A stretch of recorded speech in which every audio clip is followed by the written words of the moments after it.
Hello everyone, तो how are you? तो first of all welcome to all my dear student on my YouTube channel Krishna physics classes. तो आज हम बच्चों laser physics के और एक इम्पॉर्टेंट टॉपिक के बारे में बात करने जा रहे हैं, जिसमें आपके कई टॉपिक्स हैं जिनका हम एक्सप्लेनेशन देंगे। तो इसमें सबसे पहले हम बात करेंगे कि what is the full form of laser. तो लेज़र का फुल फॉर्म क्या होता है? तो basically light amplification by stimulated emission of the radiation. तो एल फार होता है, एल फार क्या होता है? लाइट। ए फार होता है एम्प्लीफिकेशन, एस फार होता है स्टिमुलेटेड, ई फार होता है emission of, R for radiation. तो लाइट का एम्प्लीफिकेशन करते हैं किस प्रोसेस के द्वारा? स्टिमुलेटेड इमिशन प्रोसेस के द्वारा।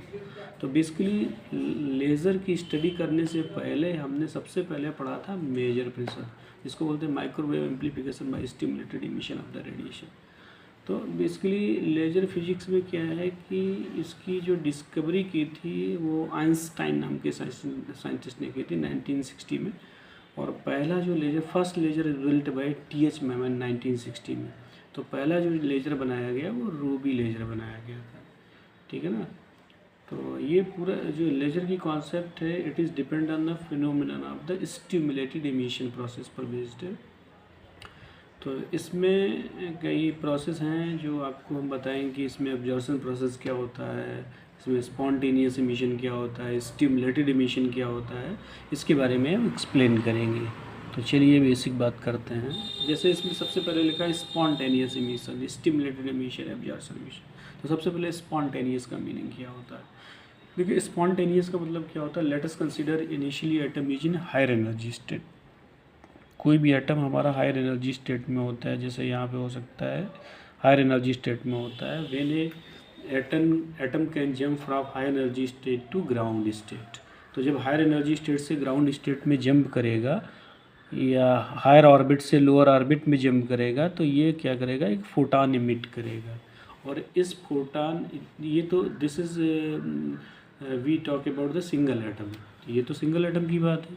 यदि when we consider a number of atoms यदि हो, तो एक एटम्स, जब एटम मीन्स इलेक्ट्रॉन बोलेंगे, तो जब भी इलेक्ट्रॉन हमारा हायर एनर्जी स्टेट से लोअर एनर्जी स्टेट में जंप करेगा, तो ये कुछ एच न्यू एनर्जी का फोटान इमिट करेगा।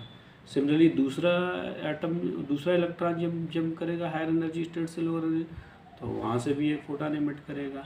इस तरीके से नंबर ऑफ एटम्स फोटान क्या करेंगे? इमिट करेंगे।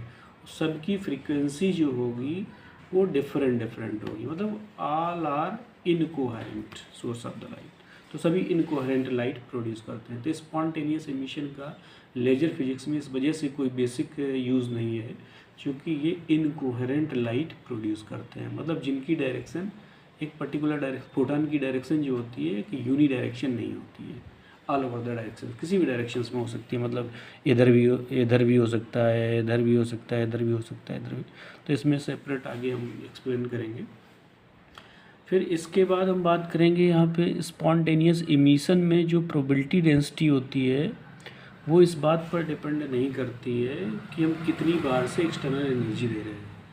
तो probability of the transition of the absorption process does not depend on the photon of energy H new, it is depend on the property of state 1 and 2।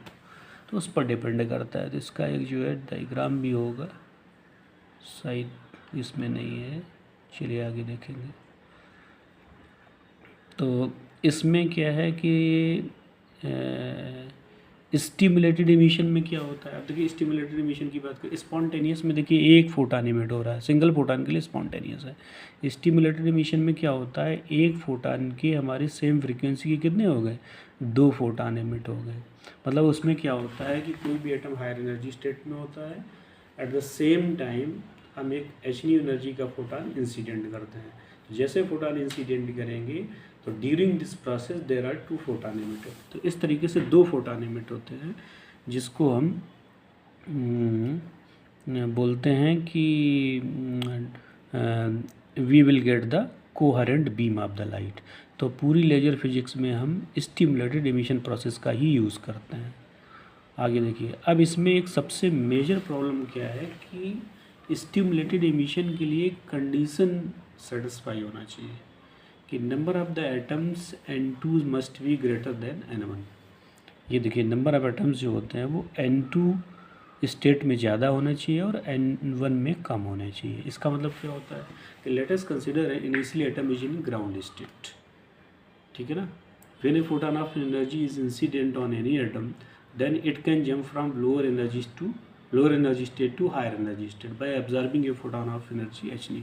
तो जैसे उस पर क्या करते हैं कि एटम्स पर hν एनर्जी का फोटोन इंसिडेंट करते हैं तो ये लोअर एनर्जी स्टेट से हायर एनर्जी स्टेट में चला जाता है, और इसके बाद नंबर ऑफ़ एटम्स हमारे हायर एनर्जी स्टेट में ज़्यादा होते जाते हैं और लोअर एनर्जी स्टेट में कम हो जाते हैं।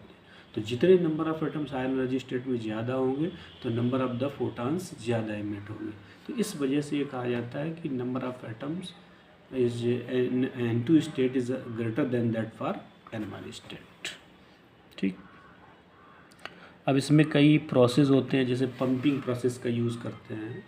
तो ऑप्टिकल पंपिंग होती है, तो when light is incident on any atom that is shifting of the atoms from lower energy state to higher energy state, that is known as a optical pumping. तो optical pumping का basically use कहाँ होता है, Ruby laser में use करते हैं। तो आगे एक्सप्लेन करेंगे रूबी लेज़र, तो उसमें आपको बताएंगे। सिमिलरली इलेक्ट्रिकल पंपिंग क्या होता है, तो potential difference across the laser medium.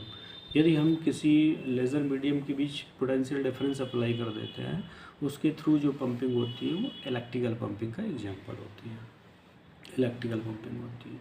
Semiconductor में क्या होता है, सेमीकंडक्टर में क्या होता है कि उसमें इलेक्ट्रॉन और होल्स की वजह से जो करंट फ्लो होती है, जब उस पर लाइट इंसिडेंट करेंगे तो उसमें दो प्रोसेस होते हैं। एक होता है कि फोटॉन हमारा हायर एनर्जी स्टेट में होता है, बैलेंस बैंड में होता है, दूसरा कंडक्ट पहले बैलेंस बैंड में होता है। तो जब इलेक्ट्रॉन हमारा बैलेंस बैंड में होता है, when a high energy is incident on any electrons then it can jump from lower energy state to higher energy state, तो लोअर से हायर में चला जाता है। तो ये तो एब्जॉर्प्शन प्रोसेस हो गया। इसके बाद when electron is in conduction band, जब कंडक्शन बैंड में होता है और जब ये कंडक्शन बैंड से जम्प करके बैलेंस बैंड में आता है, तो ये क्या करता है, रिकम्बाइन, मतलब एक इलेक्ट्रॉन, अब जैसे इलेक्ट्रॉन ग्राउंड स्टेट से हायर एनर्जी स्टेट में जाएगा तो वहाँ पर होल बन जाएगा। तो जैसे कंडक्शन बैंड का इलेक्ट्रॉन बैलेंस बैंड में जम्प करेगा तो क्या करेगा, hole and electron both are recombine to each other, दोनों एक दूसरे से रिकम्बाइन कर जाते हैं और कुछ एनर्जी रिलीज होती है। तो वो सेमीकंडक्टर लेजर में हम यूज़ करते हैं। तो आज के लिए इंट्रोडक्टरी पार्ट में इतना ही रहता है। नेक्स्ट लेक्चर में हम आगे एक्सप्लेन करेंगे रूबी लेजर क्या है, हीलियम नियॉन लेजर क्या है ना, और कार्बन डाइऑक्साइड लेजर क्या है, इसमें टाइप्स ऑफ द लेजर क्या है, how many types of the laser, 3 level laser, 4 level laser, what is the application of the laser. तो ये सब आगे एक्सप्लेन करेंगे, ठीक है ना। तो चलिए, okay, thank you to all for watching my video and please like and subscribe my YouTube channel Krishna physics classes. Okay, thank you to all.